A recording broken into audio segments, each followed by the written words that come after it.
Welcome to Whispers, everybody, on AM 1600 WKKX, the Valley's Watchdog. It is 7:07 p.m. Lola, we got some background music going on. Oh, brother, not again. Oh, yeah, we do. Well, that's the song you wanted.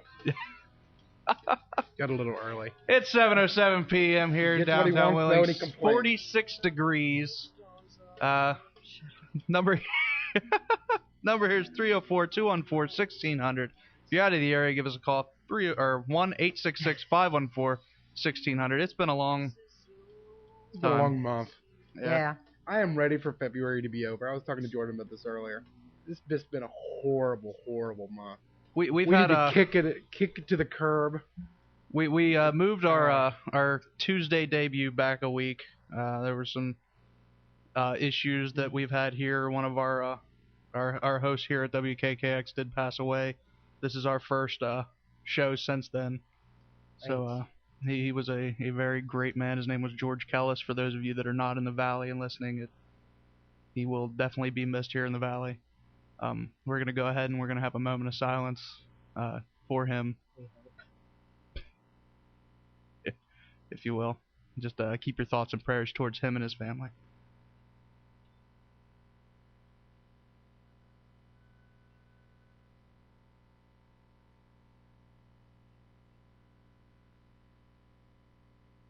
Yes. That was for you, George. Next week will be our first Tuesday show. We hope. We'll be, unless we get bumped from something else. Basketball's not over. That's the thing. Playoffs start and we're not really in the clear until we hit March. Yeah. Well, that is actually the first week of March. Oh my March God, 3rd. that's right. That's what I said. We're kicking this month to the curb. February is the shortest month of the year, and it's felt like it was the longest month. I don't think I've paid any bills this month. Me and you both. I just found some surprises when I got home today. So if my cell doesn't answer, folks, it will after 5 o'clock tomorrow. It's been a bad month for me, as far as trying to keep my head in the game and everything together. And so I think that may have been one of the things that kind of got. So are the playoffs over now? I really don't know. No, high school playoffs are just starting. Oh, Yeah. Okay. I wasn't sure. Yeah. So they probably go into March. Yes. Well, and you have March Madness as far as college, the NCAA. Yeah. Well, I think the way John has us set up, if there is a basketball game on the night, we'll be just the next night. Well, we'll be airing until tip off. Oh, that's how I said. You know what? And I thought of that yesterday. After, of course, I had already talked to you guys and we had already set it up for today. I thought, well, that was silly. We should have done that last night. Yeah. Just gone on at 6 and stayed on until 20 after 7. But we got it next week, and that works for me. We have a fun guest next week too, Miss Lorraine Warren, who is a very well-known demonologist. Do you know Amityville Horror? How do you keep coming up? No, have you ever heard of the Amityville Horror? Yeah. She was one of the investigators. Her and her husband, Ed. Very famous. And it's great because Nick found a contact number and on her website. Yeah, it was just calls it up and says, "Excuse me, we'd like to book Lorraine Warren." She's like, "Well, this is Lorraine," and Nick goes, because I read about a lot of her stuff, and I wasn't expecting her to answer. Then I called her again. Every time I call this woman, a rooster crows at her house. That's got to be a sign. She's got pet roosters or something. I don't know. That's great. My stepmom has pet roosters too. And then last time I talked to her, and they were mean. Yeah, mean. Roosters are mean. They've chased me. But last time she told Nick that she loved him. And Nick's like, I love you too, Mrs. Lorraine Warren. Famous demonologist. What do you say to that, Lo? Talk about classy. Classy. That's Mr. Nicholas This Queen. is why I book all the guests. Yeah. They just love him. I've got to talk to him. Obviously, Tuesday, Amanda wasn't on with us, but I want to talk to her about the guest we had on last week. I really want to hook those two up on the air. I think that could be really interesting. We were actually talking to Dougie about that outside, and Dougie was like, wow, that would be an interesting show. It would. His first name was Stefan, right? Yeah. Stefan. It's weird. It is Stefan. I thought it was Stefan too. Indian. Stefan. Well, You can't even call him Mister because I'm not sure how to pronounce his last name either. But Stefan Watanabe or no Watanabe. Yeah, It's on Watanabe. his That's website. a Japanese filmmaker. Watanabe. I was watching one of his movies yesterday. But she really is into spiritualism and crystals and all of that kind of stuff. And if he really wants to connect to why he first started having these images and everything about pyramids and where his spirit walk is taking him, who better than Amanda to try and see. The tricky part will be, and she has said this on many occasions on Tuesday, it's all done through energy. And with all of this equipment here, and I'm not trying to make it sound like a cop-out, that if she's not, spot on with everything that she tells you, and then doing it through a phone line is even, adds another level of difficulty. So we would have to have her in here, which would really be interesting because she is incredible to watch. And we never get any guests in here with us. Well, no, because studio. they're all over the world. We freak them out. We do not. I think they all think freak us out. after they've been on the show, with the exception of perhaps a couple of those pseudo-intellectuals that we've had, I think most of them have a really good time once, we kind of loosen everything up and start just talking, He said he had a good time. That's because you were talking to him. Yeah. I mean, speaking of not having a good time, those that have visited our website have probably noticed that I haven't had a good time in the last week. Everything crashed. Oh, no. Lost most of the stuff. I've been talking to the guy that runs the server in Australia. He's still trying to put everything back together. His name's Pixie. Our webmaster is in Australia? I know, go figure. He gives me free space. If I'm running out of space, I call him. He's like, I'll give you another gig or two. I can't even do an Australian accent. So, no, or send you an can't email. really. I try my best. We humor him. Also, smile and nod, to folks. interrupt Nick so he doesn't make more of a, whatever. Too late. If you have kind of registered a seat at the pen with us and haven't got around to paying, and as you might have noticed, our website, you're unable to pay on anything right now because it's down. You can definitely either come to the studio and drop off your money, or you can get a hold of us on our email, whispers1600@gmail.com, and we can work out a way to get your payment in. You have our voicemail number too. Give that one out. That way our voicemail number. This is an off-air voicemail to reach us through the week. It is 1-973-215-9178, and you can also call that. We can get in touch with you, make sure you get the payments in for the pen trip. Sooner we get that, the better we. Yeah, because we have people wanting. At least we did on the forum that wanted to join us, and then at least because there are people that will use your slot, so to speak. Yes. If you can't go. Well, I already have a waiting list. We have a waiting waiting to list see who's going to pay and who's not. Right, well, we have our guest Alex on. I've got him connected. So coming up with us is Mr. Alex Monty Canawati, a movie director from LA. Are you with us, Monty? Yes, I am. How are you doing, sir? I'm fabulous. I'm at the center of my creativity. That's where I'm at. That's a good place to be. Well, that sounds good. So tell us about your movie. What's been going on? Well, the movie is called, I don't know if you've talked about it or what's been said, but the movie is called Return to Babylon, and it's a tribute to the silent movie era. It tells the tales of the true life scandals that rocked the nation during the silent movie era. In particular, William Desmond Taylor, who is murdered on February 1st, 1922, and his murder is still unsolved. We have the Clara Bow scandal. Clara Bow is played by Jennifer Tilly. We overview the Fatty Arbuckle scandal, the death of Virginia Rattay. So we have an overview of these horrifying events that really is fascinating because it's really taken during the time of the birth of cinema. Mm-hmm. And the film had a phenomenon in which there was called what is labeled spontaneous morphing, which has never been seen before. The actors, for some unknown reason, morph frame by frame into biblical imagery or what they would consider unnerving characters. So this phenomenon was something I became intrigued with, and literally as we're on the air right now, I am sitting with my web designer, Steven, and he is designing a website for this. It's actually already up, but it's being enhanced. ReturnToBabylon.com. ReturnToBabylon.com. Nice, Right. sir. Well, send me an email once you get that up, and I'll actually make sure I link to that. So Sure. we can get some hits your way. Now, you were able to see the third cut, right? Yes, I have a copy of that in my car. Yeah. The next cut, which is a final cut, is going to be, we're going to up the ante on the psychological horror aspect of the film, and we're going to flesh out more of the characters. It's all a very exciting thing. What were your thoughts on the film? I like it, and most people don't.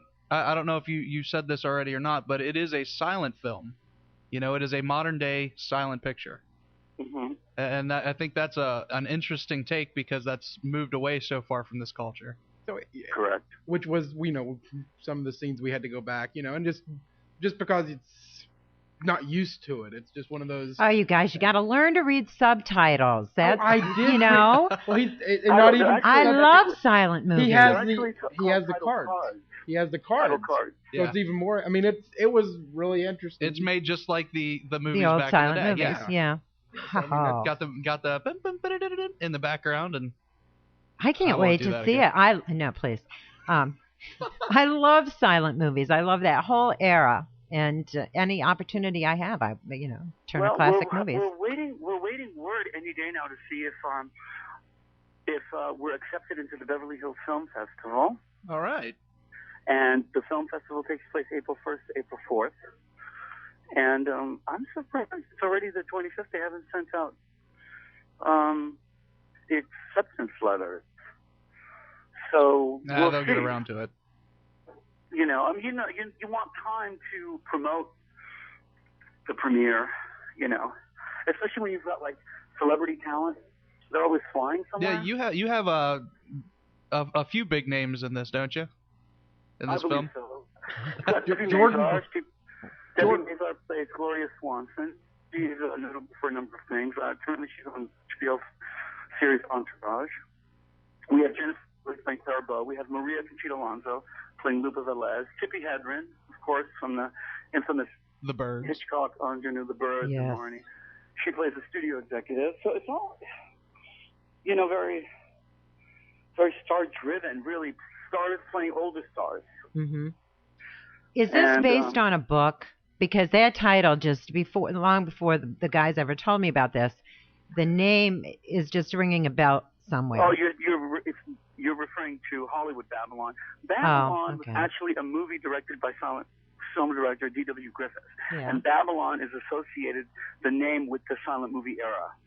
So it's not really based on the book, but the book covers a lot. The film was based on a lot of newspaper accounts and many books. They were all true stories. But yeah, there's definitely a verbal connection to Hollywood Babylon. Now, what kind of reception have you received? I know you've taken the movie a couple of places. Where exactly are you taking the movie, and what kind of reception? We've been test screening the film. The film is not final cut yet. Okay. We're working with a great editor, an award-winning editor, and we're shaping up. Like I said, the film is going to end up being told through the point of view of Rudy Valentino.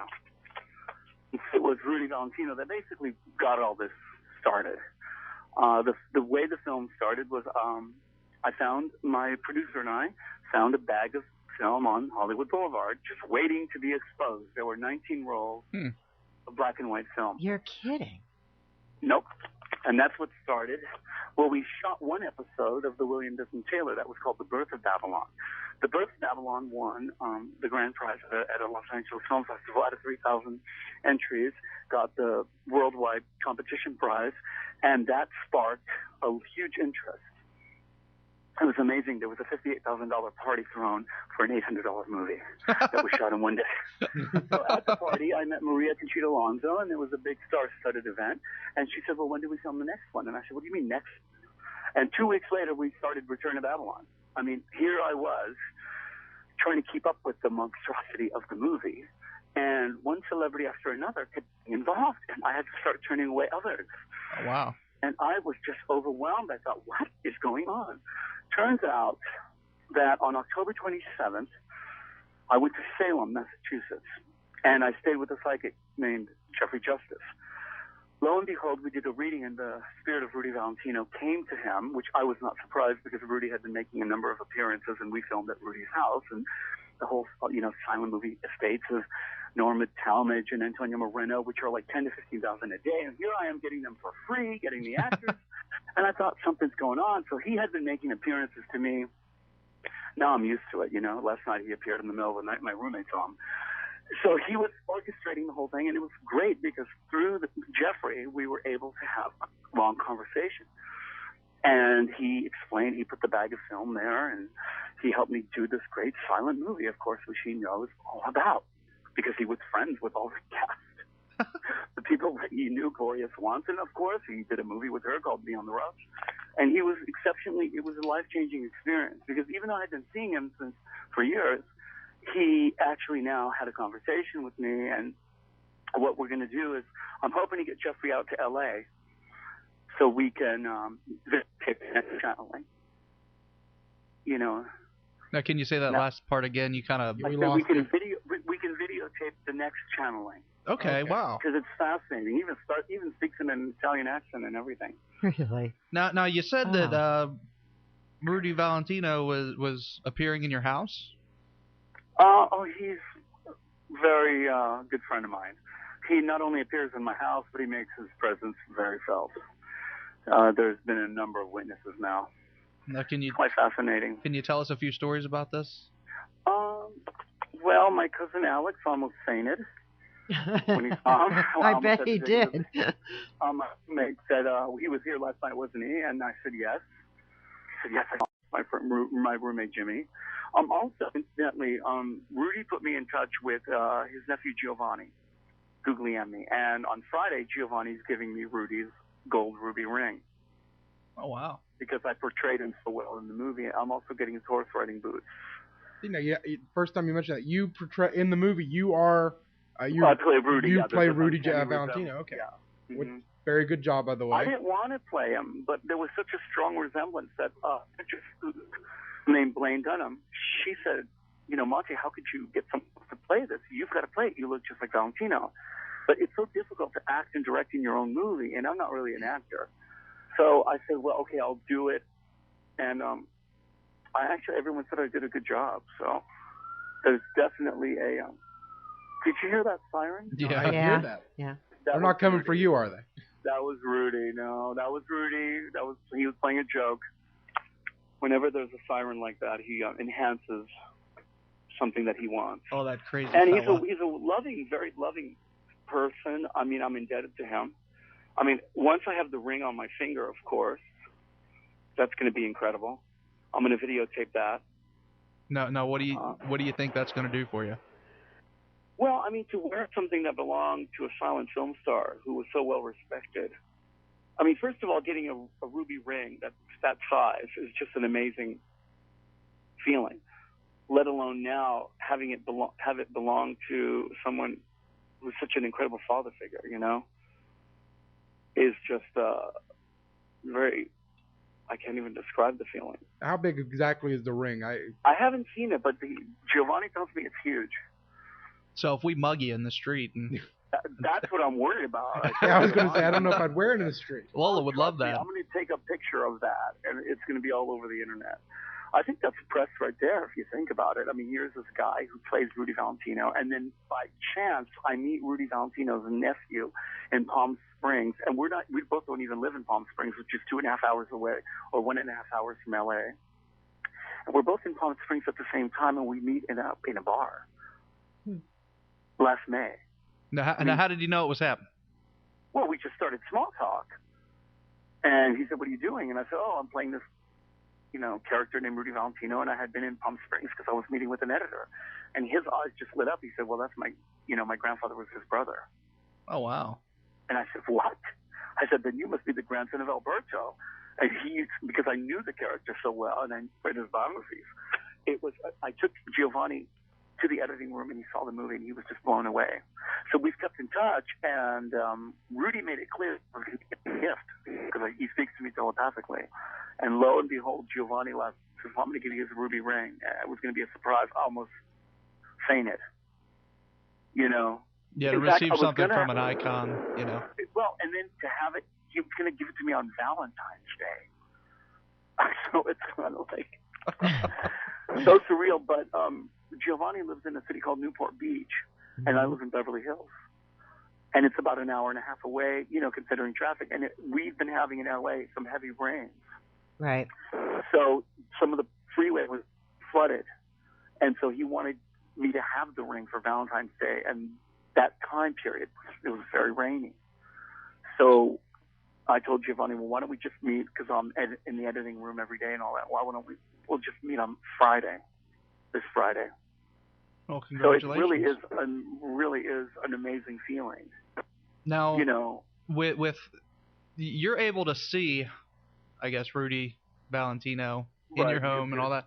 Would you say that you're you know, now getting psychic ability oh, because of without all question, this? I'm definitely clairvoyant. Now, how is this all coming about? You know, with the movie making and Well, you know, I mean, he'll lead me to, you know, an editor, and he'll lead me to this and that, and I will say, you know, something about them, and they'd say, well, how did you know that? And they're quite alarmed. Of course, when they see the film, you know, they immediately want to get involved. You know, there's a certain magic to it. And were you always into silent movies, or did this come Actually, about? Ironic that you said that. One of my favorite films of all time is Singing in the Rain, which is about the silent movie era and the coming of sound. Right. The silent movies wouldn't become a fascination to me until much later in life. I graduated from USC Film School in 1991 when I was 21. And the silent movies were definitely not of interest to me during that period, even though we had to take, you know, a whole year of, you know, silent films, of course, Mm-hmm. in the curriculum. And I was just bored. Okay? And to be honest with you, when we started this film and we shot at Rudy's house, I didn't even film any of the Rudy scenes at Rudy's house because I had no intention of doing the Rudy Valentino segment. I found the character quite boring. And then he said, What does he think about that? I was more interested. Well, he caught me off guard. Yeah. And now, of course, you know, I became fascinated with him. You know, when people start telling you you look like him, and then you start reflecting on, well, wait a minute, how did the bag of film get there? And how did I get the estates of the silent movies? Like, come on, it's definitely a renaissance. It's an awakening. And he had been appearing to me for quite a while. And, of course, you know, this was really playing tricks on my mind. And fortunately, it started now becoming witnessed by numerous people. So, you know, there's a question of, am I seeing things? You know, am I going crazy? But if you look at all the scientific evidence, the movie, the filming at the house, you getting the ruby ring that belonged to him, you running into his grandnephew, Giovanni, in a bar, and, yeah. you know, you start thinking, well, wait a minute here. It makes perfect sense.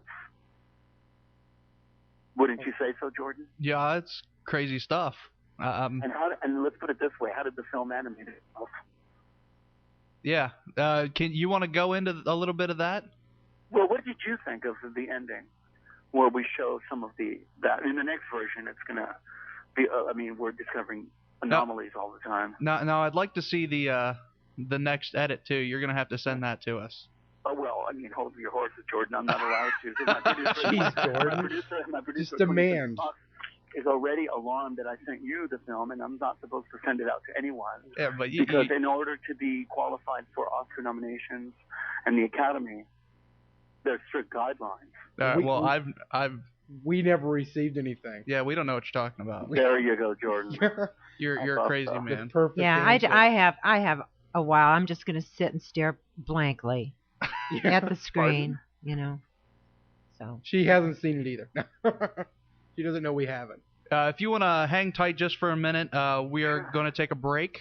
Sure. It's our bottom of the hour break, and when we come back, we're going to get into more detail on the eerie things that are going on the set of your film. Are you putting links to the movie? Yep. Okay, cool. Okay. Well, we linked up your where you were talking about the different things that happened on YouTube, and the pictures themselves are on our website, so people can take a look at them. so we'll be All going right. through them. We'll be right back Okay. here on AM So, are we 1600 cutting to a WKKX. commercial? Yep. Yeah. Okay. Oh, okay. We'll be right back.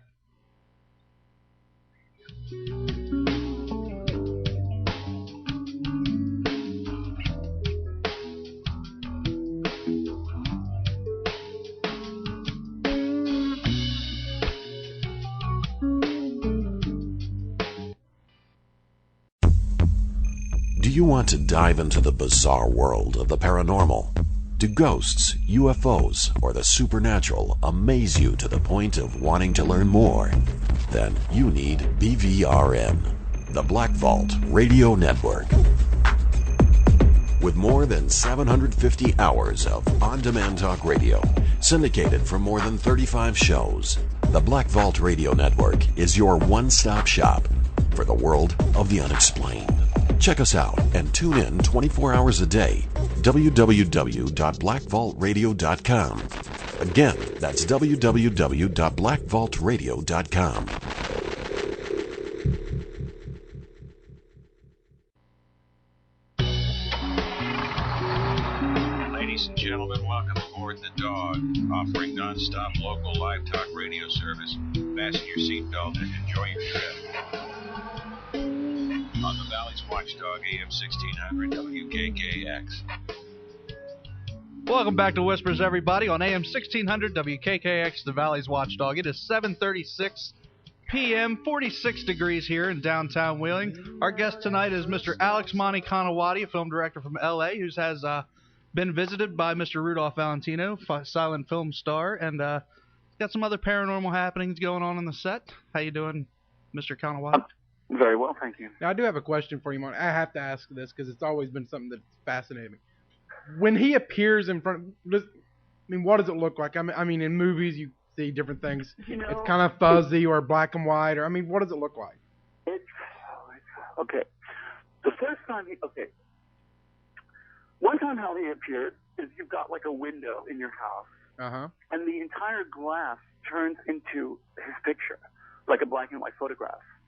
Like you would pull up on the internet, and the entire glass becomes a photo, a still photo. Like if you've taken, a picture of him and you've plastered it on the wall. Yeah. Another time he comes dressed as Valentino. Imagine you've got like a see-through wax figure, and inside there's a blazing light, and he'll be dressed in one of his famous costumes. Like the Sheik or something like that. Like the Sheik or the Matador. And one time, like, he winked at me, and when he winked, there was a huge twinkle in his eye. That's just showing off. Completely. Yeah. That was actually the first time he appeared to me. And I tried to videotape it with my roommate Trish, and she was so startled. She got the camera on, and you could only get the audio. You could hear me going, hurry, it's Rudy. But she was so shaken that when she actually took his photograph, it was just like this blurry light. Like she was too afraid to get close to him. So he was across the street from the house. This was in a city called Ojai, California, which is up north, about an hour north of LA. Like, it's a very arts community. I was living there at the time. A lot of times he appears in like a shadow on the wall, and you can see distinctly that it's a Sheik or a Matador, because like a bullfighter, because he's one of his famous films was Blood and Sand, where he played a Matador. A lot of times he's just this incredible light that's blinding, and I know I've seen that in the last few weeks. Okay, Monty, we have a phone call if you don't mind taking it. Well, no, it was Barb, and she just wanted me to ask: do you ever get a smell when he appears? Yeah. There has been a smell on 2 occasions. Of what? There would be like a really foul smell. And I was with my cousin Alex. His name is Alex too, and that means get out of the area, the situation. Like you need to move somewhere else. Like how would you describe? I mean, you say a foul smell, like garbage, like sulfur, like sewage, trash. Okay. And it means I now know how to read the design code. So that means, okay, we have to go somewhere else. Right, so he's warning you about something that's about to happen or something. Or not warning you, he's telling you need to leave this place and go somewhere else. Oh, okay. Like if you're at the wrong producer or something. Yeah. What happens is that there's an extreme number of coincidences. And, for example, my friend Lila, she lives in Toronto, and he speaks to me telepathically. And I'll tell her, you know, he says something about honey, and she's literally pouring honey into her tea. And she's mixing the honey, and she's just terrible. She's like, how did you know it was tea? I just laugh. And I do these kind of things a lot, and some people get really frightened. Like, I'll tell them something, and they're really baffled. How the hell did you just know? Or, like, for example, I told Lila a few days back, last Sunday, I said, look for emeralds. And she said, emeralds? I said, yes, the word emerald. Well, later on that day, her father comes in with an emerald bracelet and gives it to her as a gift. Wow. And she just calls me up, and she's just like, oh my God, my father surprised me with an emerald bracelet. Now, did he ever tell you anything about us? I have to ask. He did tell me to do the show. Oh, good. And he told me the reason why, we were supposed to do this in December. Uh-huh. The reason why it didn't happen in December is because his clairvoyance with me and his communication with me wouldn't kick in till about December 23rd. That's when he became more pronounced, so that by the time we talk about it in February, I could tell you the story. In December, it would not have been this advanced. Huh. Well, see, everything happens for a reason. And Rudy loves us. He's a great guy. Without him, I would not have made this movie. There's no question about that. There's no question. What? You know, Jennifer Tilly, when we were shooting at the Normantometry stage, she sensed the spirits.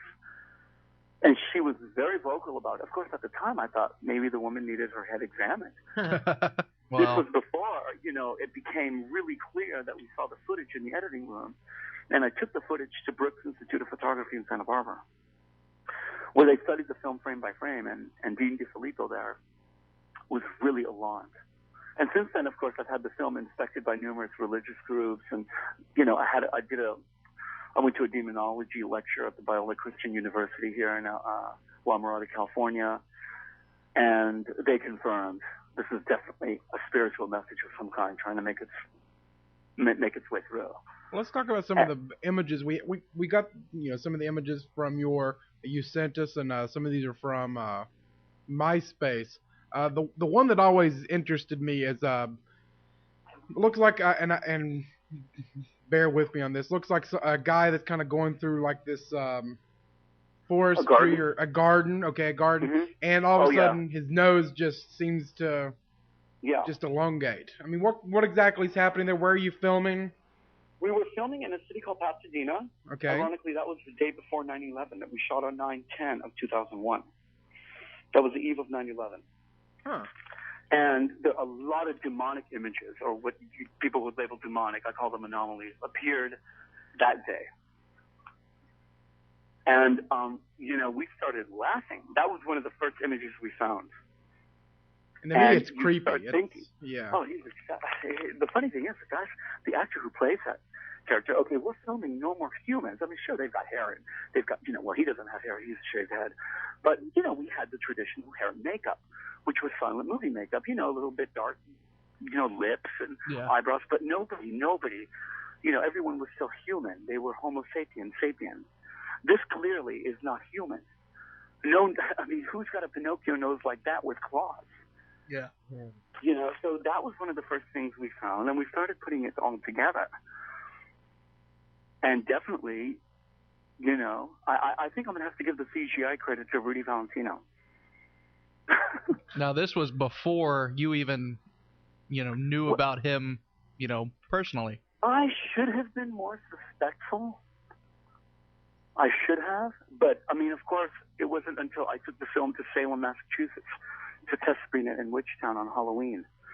And I arrived to Jeffrey's, you know, place on October 27th, and he was channeled. I mean, then we had a 30-minute conversation. And that was, you know, that becomes more explained because you're communicating like you and I are. When you see him appear in the window or the shadow, it's just a visual or the bright light. But when you're actually having a conversation, that's why I'm so eager to have Jeffrey come to L.A., but he's so incredibly booked because he's like one of Salem's most prominent psychics and always in demand. And we wanted to have the channeling in L.A. on Valentine's Day and videotape that. but Jeffrey's schedule was too booked, so we're going to see if we can do it in the next few weeks, because that would be that's so fascinating. It is very much. Jordan, I mean, it's just fascinating because Jeffrey's not there anymore. He's just an instrument, and you can hear Rudy talking to you. You know, it's just. Now, I mean, does he talk to you now? Because you say he gives you telepathically.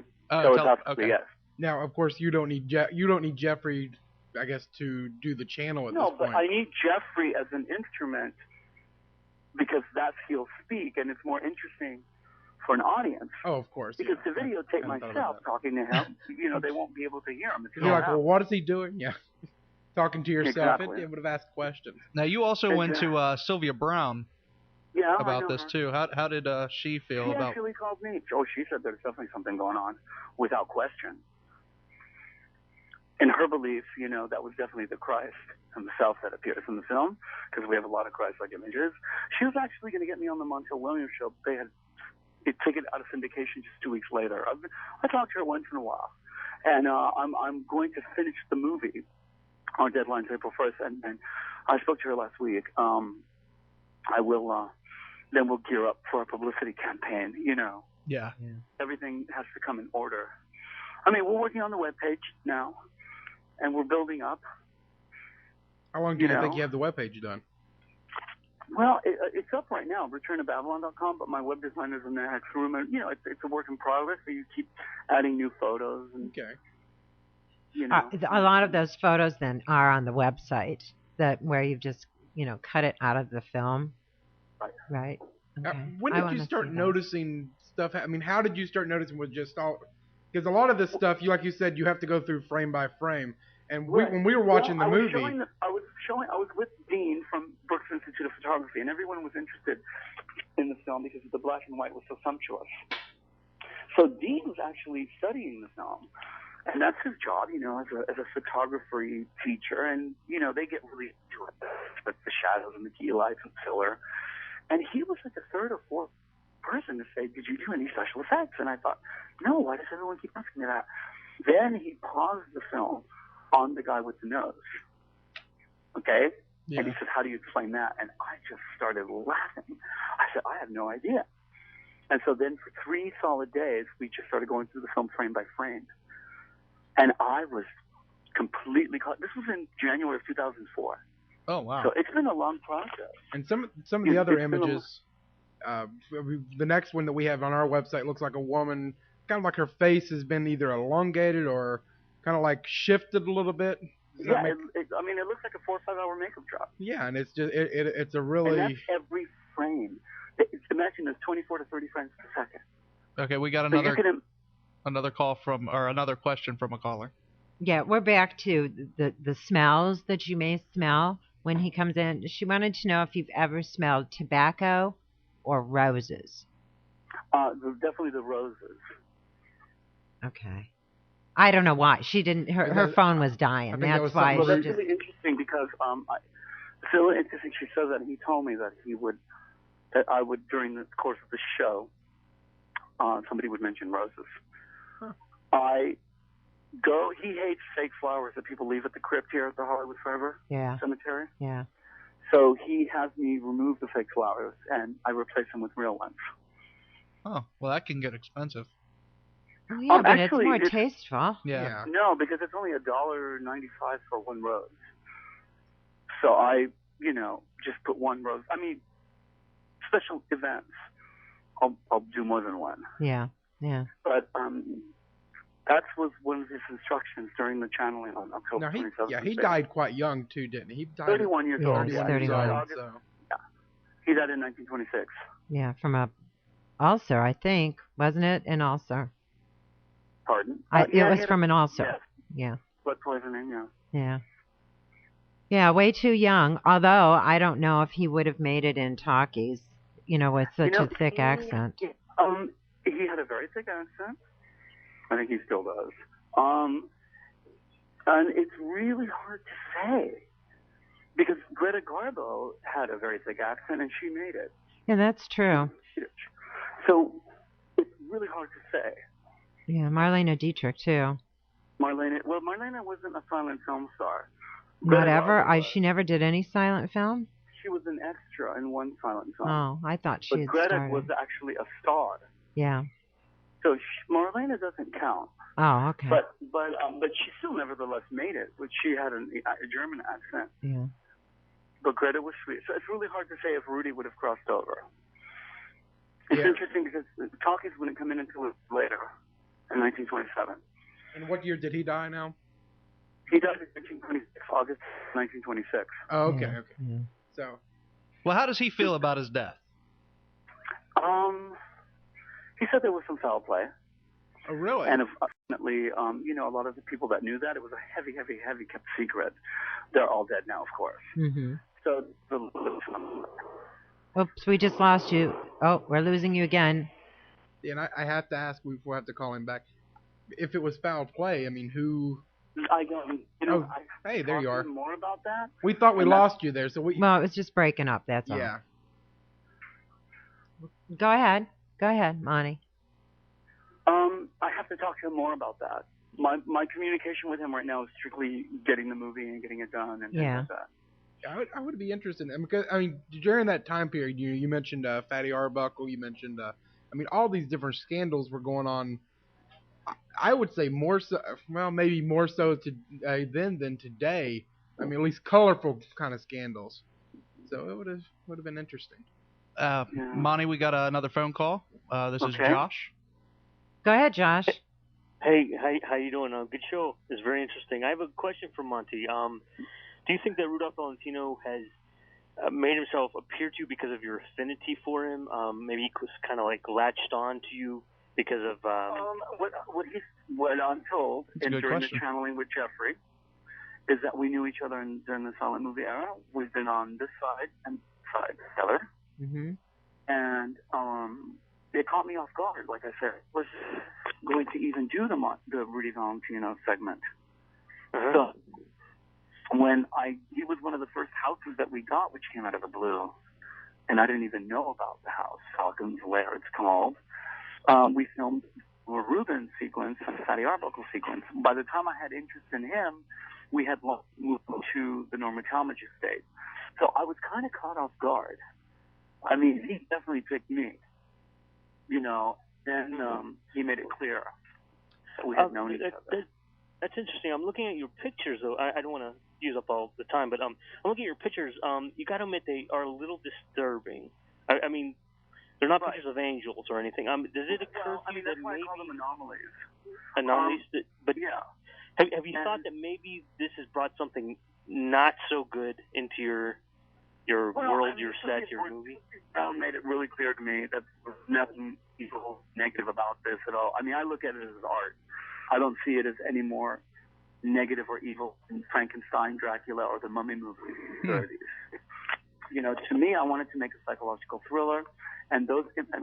Think of the Wicked Witch and the Flying Monkeys in Wizard of Oz. Right. They're scary. Well, part of, there's gargoyles in many churches, and so all these things are always part. You got to have a villain. Yeah. Quite frankly, I found them much more interesting than the Christ-like images. The Christ-like images, okay, they're interesting, but anybody could look like that, But I know you should see Lola with a beard. There you go. Thanks. Like the bearded lady at the circus. Yeah. I'll get them. They forget I've got the button. Yeah. Mm-hmm. Sorry, Lola. Josh, anyway, how much more time do we have? Because I have a meeting that I have to get to. We're out of time. Yeah. Hey, Josh, thank you very much for your call. Thanks, Josh. Take care. Have a good one. Mr. Canawati, that is actually all of our time. Okay. So we can wrap it up. Great. Sorry, I didn't mean to rush because that's okay. in an hour. It was a pleasure. Let's keep in touch, and then I'll keep you posted. Yeah, definitely. And yeah. The website is returntobabylon.com, correct? Mm-hmm. And my MySpace is myspace.com Monty Valentino. We have that one linked up on our website. So okay, so you can go to whispersradio.com and you'll be able to see the pictures we were talking about, video, Alex Monty Canawati's MySpace, and we will put a returntobabylon.com link on there as well. Thank you very much. Monty, have a good one, and good luck with the film. Okay, thank you. Thank you. I see what Josh is at, and that's a very good question. I hadn't thought about it. And he even said he went to a demonologist. So I'm not convinced on any of this game. I'm sorry. you're not. No, it's interesting. That's what Barb called back to say, that she's not buying this. Not buying it. I mean, what now? Maybe he is, maybe he isn't. Uh-huh. If you had been murdered, would you not, and you had the ability to actually communicate instead of in symbols and signs like so much of spirit does, that you actually can speak to somebody, would you not say, hey, so-and-so, poisoned me, and there's something. And there's some famous cases of that, actually. The Greenbrier Ghost. Yeah, the Greenbrier Ghost here in West Virginia. Yeah, had appeared to her mother saying that her husband had killed her, and it was one of the few court cases where, I think that was brought up. The ghost was the witness, and he was actually speaking through the mother. So, I mean, this is a great publicity gimmick for him, and then the stuff about, that they lived in the past, they had a past life together, and I mean, I'm sorry, but he's supposed to be a clairvoyant, and I told you guys on the break, when I called him, he had forgotten that he had to do this. Now, Rudy, if you are his social secretary, you dropped the ball. Well, he called me 2 hours ago to say, hey, what time you calling tonight? He had forgotten. He goes, who? I said, the radio show, Whispers. Oh, this is the radio show? Yeah? Oh, I forgot. That would have been a long show of us giving the time every few minutes. So it's 7:02. May not have been too bad. We had to window break on that one. Well, I just, something doesn't necessarily ring true with this. And I, I am the first one to give the benefit of the doubt on this kind of stuff. And I don't know. Maybe if it were outside of Hollywood, outside of, him making a movie. Yeah. Well, I will give people get wrapped up when they start working on movies like this. They get wrapped up in the subject matter. Well, then he needs a good shrink, and believe me, there's plenty out there. Dr. Bailey, if you're listening. Yeah, we got a new client for you. Paging Dr. Bailey. There's a difference between getting wrapped up in the movie and in the making of it, and even particularly in your character, and taking it to this extreme. Sure. In trying to publicize the fact that, Rudolph Valentino is speaking to me clairvoyantly and telling me how to make this movie, and sure. Maybe past that, I mean, the images that he shows us, they're interesting. There's some, I wish we had more time to go in depth into each one of them, because there's some interesting questions that I had, and Jordan and I have both been talking about it. Could it be kind of a matrixing thing? Could it be? Nick and I, we've done paranormal investigating for so long, and part of it is analyzing pictures and analyzing film. And when you go through it, like frame by frame, things happen in between frames that you can kind of... Because film's not going to capture anything just like life. I mean, film's going to be... It's only 32 frames per second, and stuff's going to happen. You get a video of a girl shaking her head. At one point in time, the hair is going to go over her face, and look, she has a beard. That's... Yeah. When you take... Yeah, well, if you stop it... Yeah. I mean, that's the whole point with... And you gotta... you can do anything anymore. Oh, computer generated. Yeah. I want to watch what you guys have, but I don't know. Maybe, like I said, if it were outside of the movie industry and he wasn't trying to sell a movie, because when you Google it, there's already a whole. I almost said there's a whole bunch of mute yourself. Yeah. Web pages and Wikipedia and everything else is up there. Jordan's just interested in the fact he has Jennifer Tilly.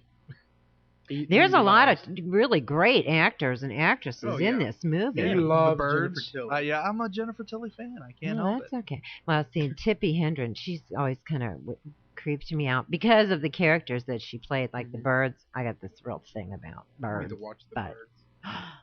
It's one of the few Alfred Hitchcock movies I have not watched. No, see, and the It always Birds scared me so. Every time we go over the bridge over here, it looks like the Birds. So. Yeah, if going into Bridgeport, Isn't that crazy? those trees look like they're alive. There are so many blackbirds in them. And I've just got this thing about birds, like walking through. You know, they show that piazza in Italy where all the pigeons are. Yeah. Not this girl. I'd be throwing rocks to make a move before I can't. And it's all from seeing. Don't throw rocks at the birds. To make them, just They're make going to them come move. after you. Well, that's what I'm afraid of. I saw that movie at a very impressionable age, and I'd never really cared for Marnie. But I just didn't like Marnie. But Tippi Hedren is a great actress. I mean, there's no two ways about it. But well, we are done, young men. All right, who we got next week there, Nikki? Next week we have Lorraine Warren. It is going to be quite the show, ladies and gentlemen. You better not miss that one. And hopefully on Tuesday at 6 o'clock, 6 to 8.